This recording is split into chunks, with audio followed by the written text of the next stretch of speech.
I'm gonna try to find something to like stay busy with. So, no, why don't you tell us about like what you just got in, so you can say like.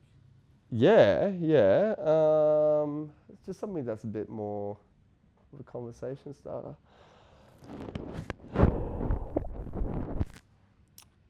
What's something I've not yet? I'll hold this because I haven't. This is the first time we've actually done this one. So, as far as holding it and showing it, people have kind of seen everything. Some things we've obviously changed, but this one here, might even just loosely throw it on and see what it looks like.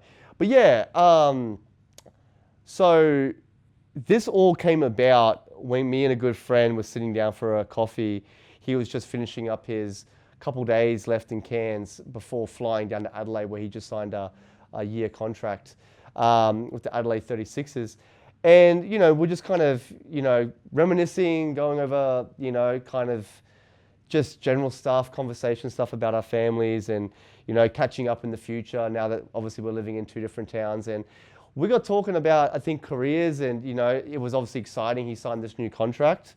And, for me, I felt like I'd been on the same journey as him, pursuing something that always felt like it was a little bit out of reach.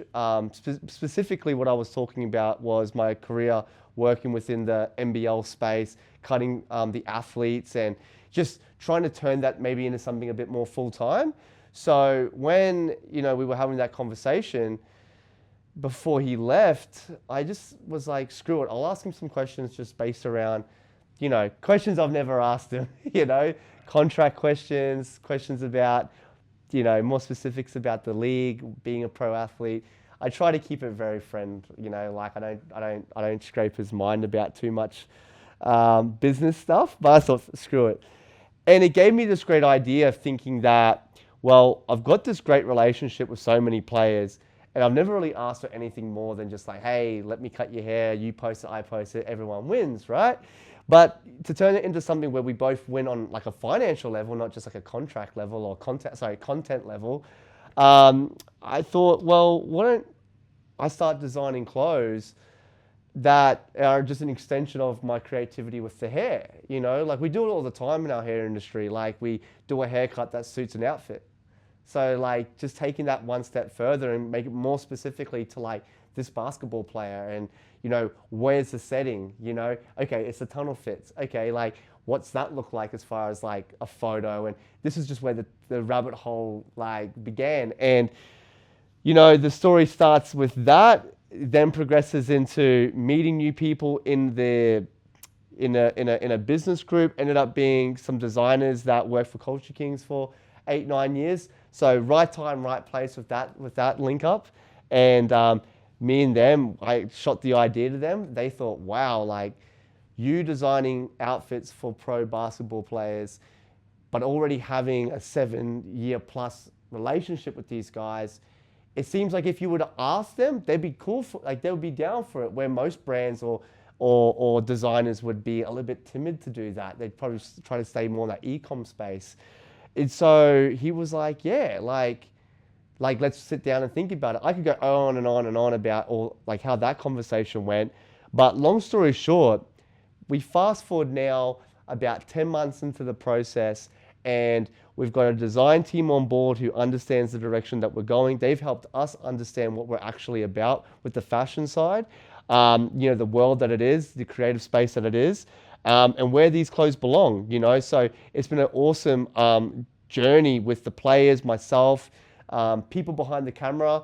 I've been able to share these experiences of, many creators, and I get to now look back at all these moments. And I think that's a big part of why doing all of this, because why not, like, why not just try? And if it fails, then it fails. But I strongly believe what we have here is, I know it's cliche, like, it's different. Like everyone we've spoken to about our concept, our brand, where we look to place it, where does it live, how do people buy it, interact with it, the players, the fans, like there's so many ingredients in here, like from the things you see on the table to the things you see on the chairs and, the players that are soon going to be here to fit these on. Like this doesn't just happen overnight. This is 10 months worth of work, and we're still like got many months ahead of us. So before we actually have it on market. So, that's kind of the gist of the story, just creating clothes, putting them on people that appreciate them, and helping fans and players and myself connect with things that we love. And I think that's just a super healthy space to be in for the next 10 years, And I think that's what that conversation over coffee was. I was like, man, I don't know what's next, 7, 8 years doing this. Can I see myself doing it for another 7, 8 years? And now I've got all this. And I think that's what makes me really, really happy, is that I can stay motivated now for another 7, 8 years. And I've got something new to sink my teeth into, and new challenges and new ways to stay productive in a positive way. Like it's really, really cool. And I can't believe that we're finally here. So what's the 2024, 2025 NBL Awards. We're here doing our first ever fitting on live players.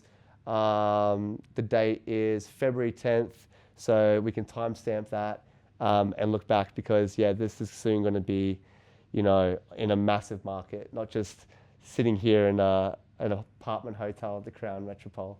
So that's it. I didn't really know how to finish that, right?